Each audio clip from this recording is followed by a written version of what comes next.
spins, wins, crashes, comebacks, and history remade. I'm Josh, and you're in the second seat. Well, welcome back, everybody, after a 5-week break. And what an incredible weekend it was in Miami. Plenty to talk about today. But before we get into that, make sure you like, share, comment, and follow to get all the information, news, history, and analysis from myself as soon as it comes out. Well, as I said, what an incredible weekend Miami proved to be. For myself, I thought it had the feeling, even from over here in Australia, that it was very much like a season opener. Huge amount of change in the paddock in terms of what the teams were bringing after the 5-week break. I think there was renewed interest after the regulation tweaks.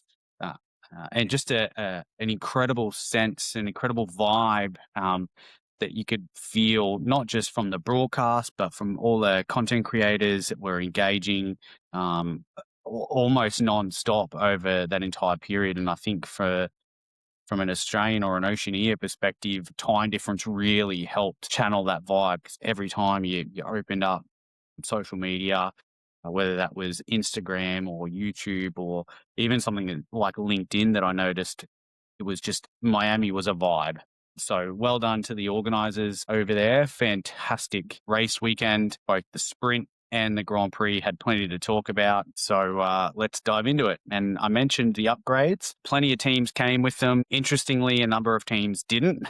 So those notable that didn't bring them, Mercedes was one. They're holding off until Montreal, so another 3-week break there before we see their packages hit the track. Intriguing to see what that turns out to be, particularly because the gap had closed. McLaren's upgrade package was incredible, as was Red Bull's and Williams, but we'll touch on that a little bit later when I talk through the teams themselves. The other team that didn't bring any packages was Aston Martin, and thanks to Eden for posing that question to me. I'm not really sure. If I am Adrian Newey and the team there, I'm sitting back going, where do I bring these in?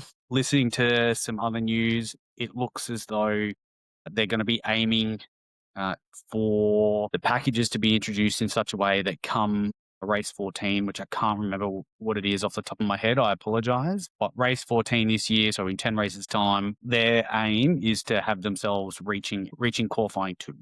So bits to go.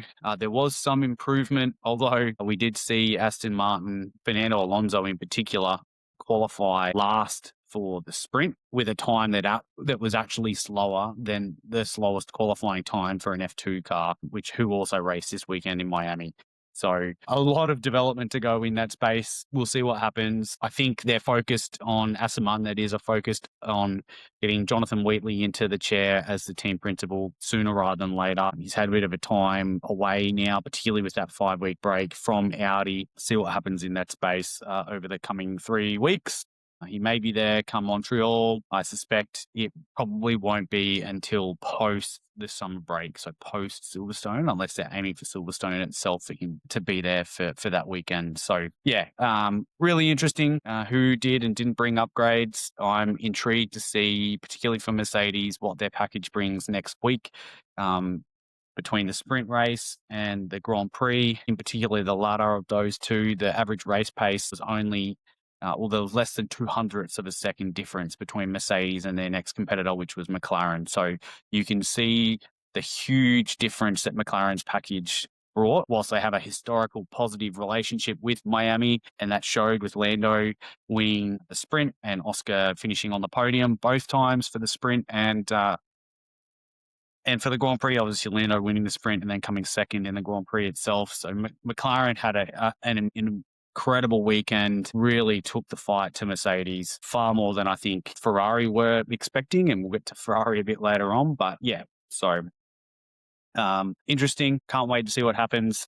But the real standout for the weekend was Kimi Antonelli. 3rd consecutive pole for the Grand Prix, 3rd consecutive win, first driver in history to do that, ahead of the likes of Senna and Schumacher for 3 consecutive poles, ahead of the likes of Damon Hill and Mika Hakkinen for 3 consecutive Grand Prix wins after their first one. That is for both of those categories. So he is proving to be an incredible talent. Where is his ceiling? That is a really good question.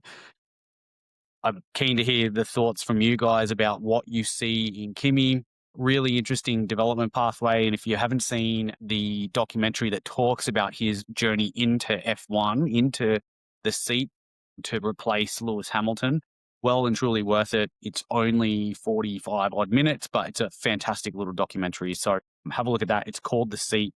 Gives a really good background into who he is and his journey to get into where he was at last year. But this year he's taken it to another level. He's had a absolutely incredible season. His learning pathway has been exponential. It has shot up compared to where he was last year. He even struggled during the Grand Prix yesterday with some technical issues, particularly the downshifting, which myself sitting there at 4:00 in the morning Australian time watching, going, I wonder if he's going to be able to deal with this both mentally, but is the car going to be able to continue? And they managed to hold that out, and he won by a number of seconds over Lando Norris. Well done to him. Well done to Kimi.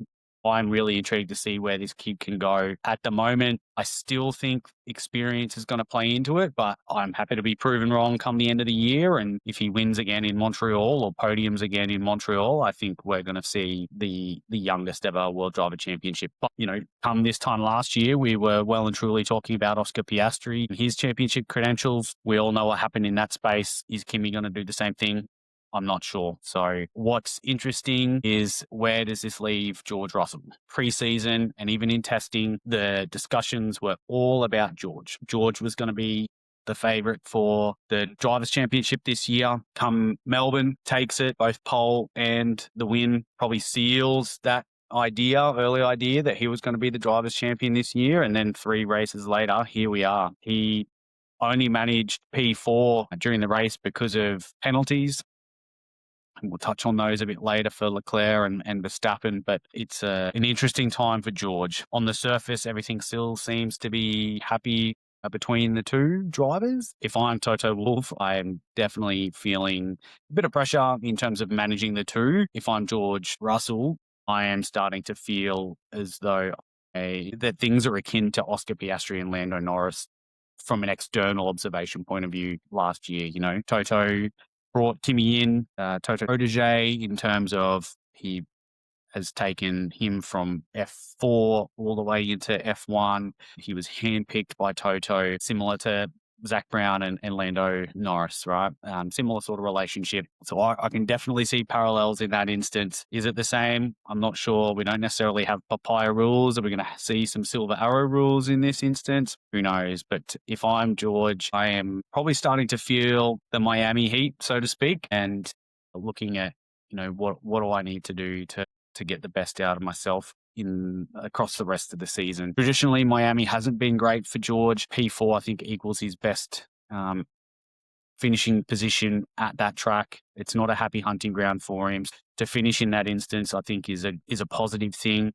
But his teammates, 25 odd points ahead of him now. It's really not going to be back to the drawing board, but I think it's definitely a case for George where he needs to sit back and go, where are we at? What do I need to do? How do I resettle myself and push things forward? So keen to hear your thoughts as well. What do you think George needs to do to retake the championship lead? Or is this going to be a case of great driver, not going to take a driver's championship, akin to someone like Daniel Ricciardo?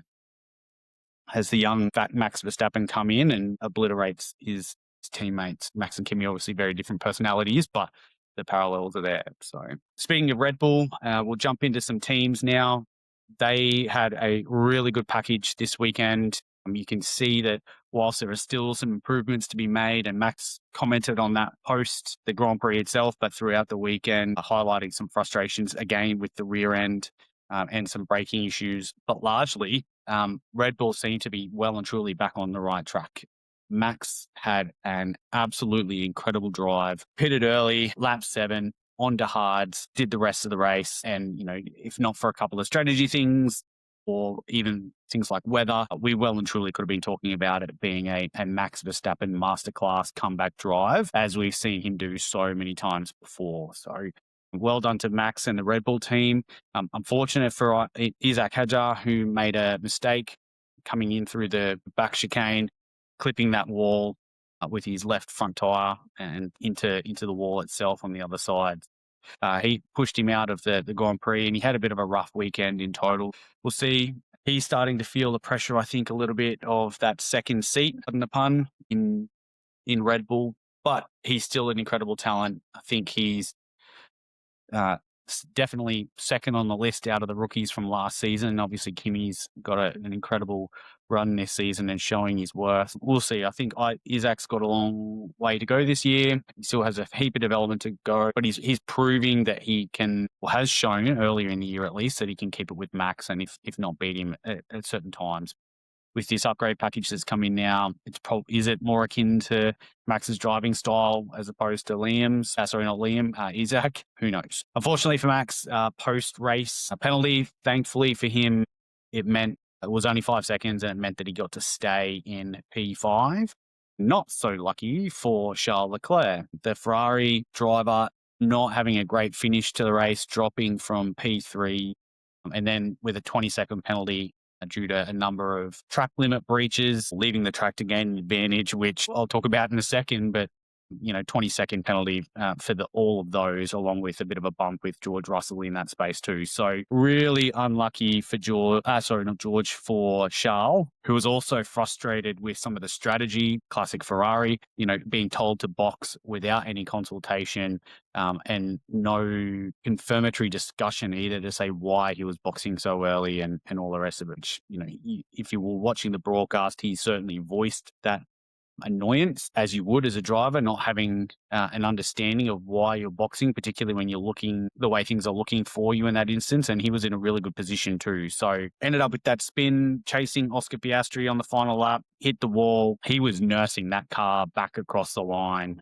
Both front and rear left tires hit the wall after his spin. I think it was hugely rough from the stewards to give a 20-second penalty. Gaining an advantage is that is loose. That is a loose application of that phrase in my mind. I don't think he would have been able to manage the car on the track properly.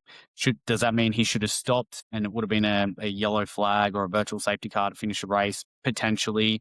Yeah. I don't know. I was a bit frustrated with the stewards over the course of the weekend. There was a number of times where there was incidents that could have been dealt with that were noted and then chosen to be dealt with after the race had finished, and some of the stuff for Charles in particular, and even Max, were within the first 20 odd laps. And there was well and truly enough time for, in my mind, the race director and the team there to review and issue penalties.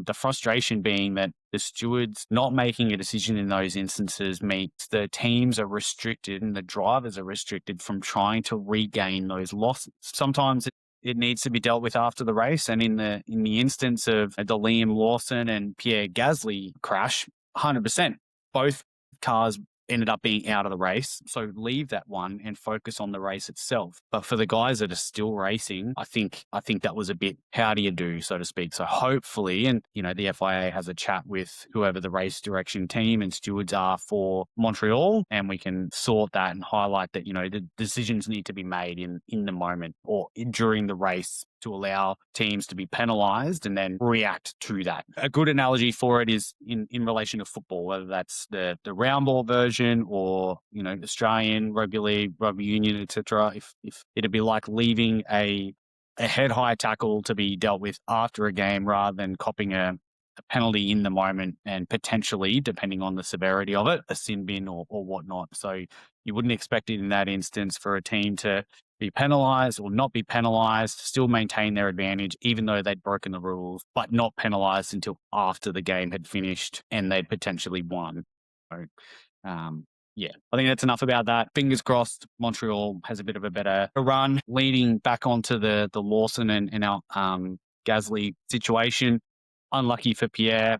He had a bit of a rough weekend, I think, overall, particularly because his teammate Franco Colapinto had beaten him in both the sprint and the Grand Prix for qualifying. First time that I think I've seen that happen for those two drivers. And Franco himself drove impeccably well to finish ultimately P7 ahead of Charles Leclerc post the penalties to equal his best ever finish both for in a Formula One sense, but also for Alpine. So really well done to Franco, well done to Alpine. They seem to be, in my mind, pushing the edge after the first 4 races this year to be the front runner for that 5th place in the constructor standings. Not someone that I had picked earlier in the year to be sitting so high. Definitely thought Haas was going to be the front runners of the midfield, but Alpine is definitely coming into their own at the moment. And if they can continue to consolidate multiple point finishes, or at least having one driver in the points finishes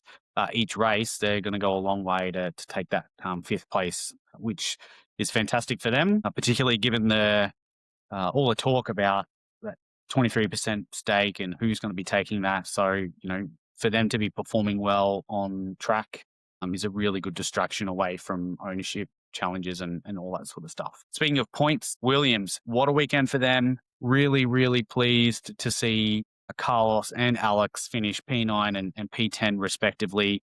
Carlos obviously having some challenges, battling both his teammate, but also Max during his comeback drive from P16 up to P5. My view on that situation with Carlos and Max and the push wide. Yes, Max was overly aggressive. He did break late and force Carlos wide, but not wide enough such that Carlos was off track. I don't think it was overly dangerous either. So for me, it's a case of Carlos just needs to get his elbows out and get back into the fight. But they both drove impeccably well. Williams managed the cars really well and shows that the upgrade packages that they've brought to Miami, coupled with some weight loss for the car, seems to be on the right track. How's that going to go come on Montreal? Not sure, but it's a pleasing thing for them, particularly after the rough start to the year that they've had. Driver points finishes now. Obviously, Carlos getting a P9 a couple of weeks ago, or prior to the break in China. So, well done to them. The team that is struggling at the moment, though, is Audi. They unfortunately have had some reliability issues. Brakes catching fire with Gabby Bortoletto, and then Nico Hulkenberg's car failing him again. It's really disappointing to see, particularly because they've shown so much promise both during the preseason testing and then over the first few rounds as well. I don't think there's a lot of it to do with Jonathan Wheatley's departure. It's just a case of brand new OEM entering the sport. Yes, they took over Sauber, but there's a number of things that they have had to build themselves. The PU itself is an Audi development, not a Sauber development. So some reliability issues starting to creep in. They've got a few weeks now to try and sort that out before heading to Montreal.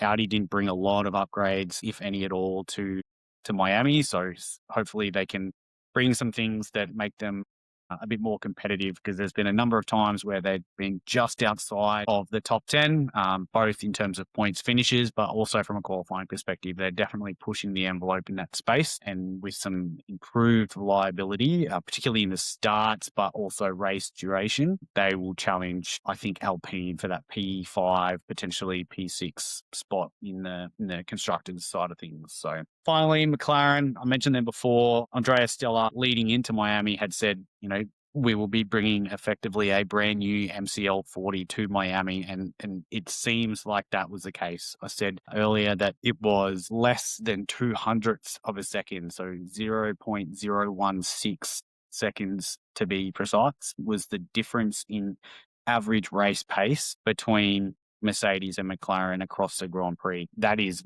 nothing, absolutely nothing. So to see that for McLaren after that 5-week break is huge, particularly for our boy Oscar. We'll talk about him in a second. But, for Lando taking the sprint win, P2 in the Grand Prix, so double podium both times for both boys. Really, really pleasing to see for McLaren, and they're probably feeling like they're on an upwards trajectory. Surprising, I think, for Ferrari, who, obviously aren't feeling it. But Lando, which was a surprise for me, was quite critical of the team post the Grand Prix, both in terms of strategy and in terms of how they managed the car across that race.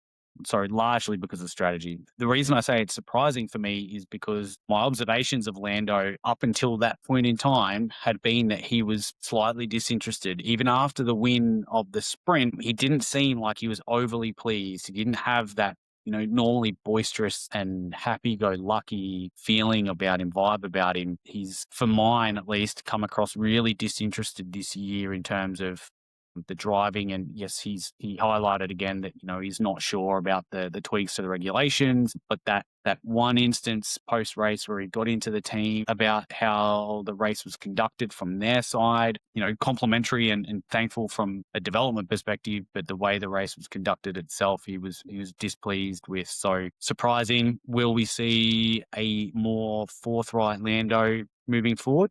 Who knows? But on to Oscar, not a great weekend, bit of a mixed bag, but he still managed to podium both times.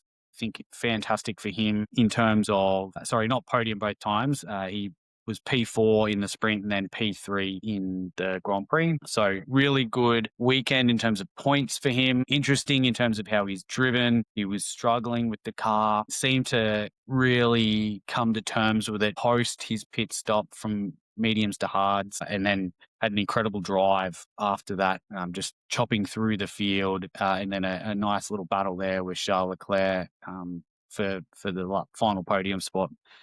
So for him, I think he's starting to find his feet. I think for next year or for moving forward, Oscar really needs to look at how he comes back from breaks. We saw it last year post the mid-season break.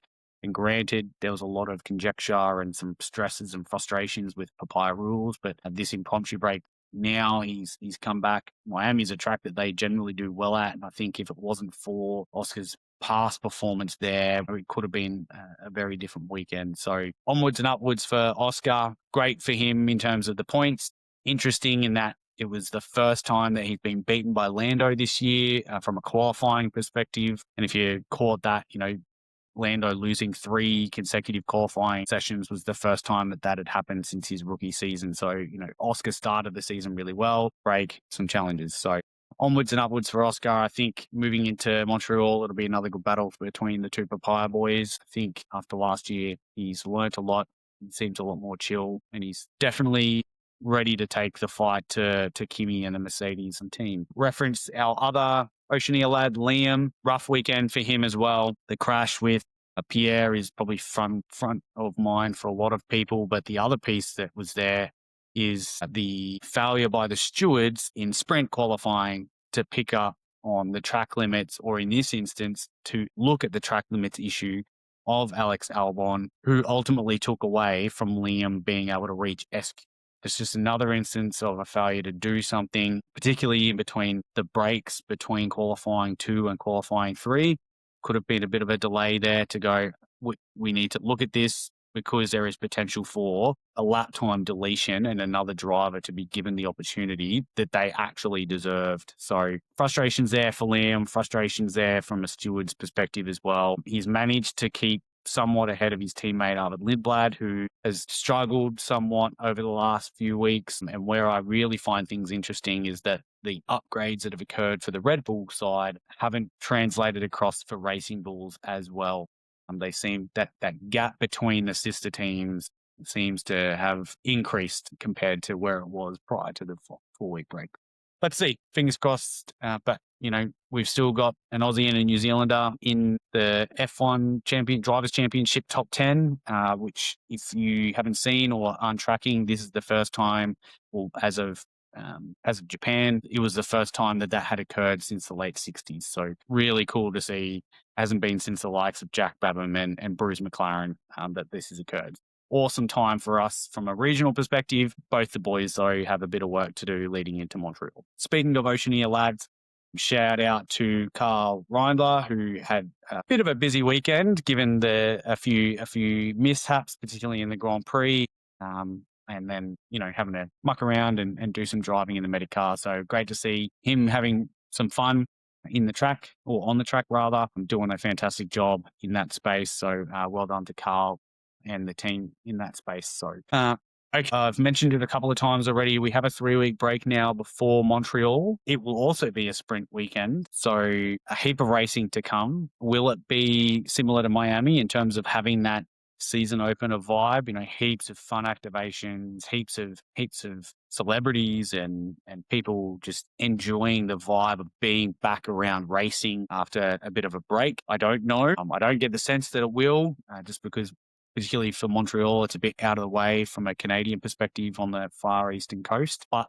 who knows? I hope they can get something up and running and enjoy a bit of fun there. And Canada's a great place to visit, and the people are lovely. I can imagine being on the weather and things like that. It could be a really fun weekend. We should see some further upgrades. How much and what that looks like, I don't know yet. All I'm aware of is that teams like Mercedes in particular will have a significant upgrade package. Does that mean that the delta that was diminished, so the reduction in gap between Mercedes and the rest of the field that occurred this weekend, will that come back as of Montreal? How long's a piece of string? I don't know. I'm hoping not, but we'll see. I think given that the other teams have still got 3 weeks to go with some stuff here as well. There could be some really good battles on track with Kimi and George, both internally, but the rest of the field as well. So it'll also give us a chance to review the regulation tweaks. If you weren't aware, a number of tweaks were changed. I did a short episode on it last week or the week before, once they were confirmed, just highlighting what those were. I mentioned Fernando Alonso had a really bad qualifying time for the sprint, being slower than the slowest F2 car. That is a lot to do with the harvesting and the way the deployment of the battery energy was manipulated. So think of them like software upgrades to make driving not necessarily more enjoyable, but so that, the drivers could push themselves to the edge of adhesion. Bit early to tell.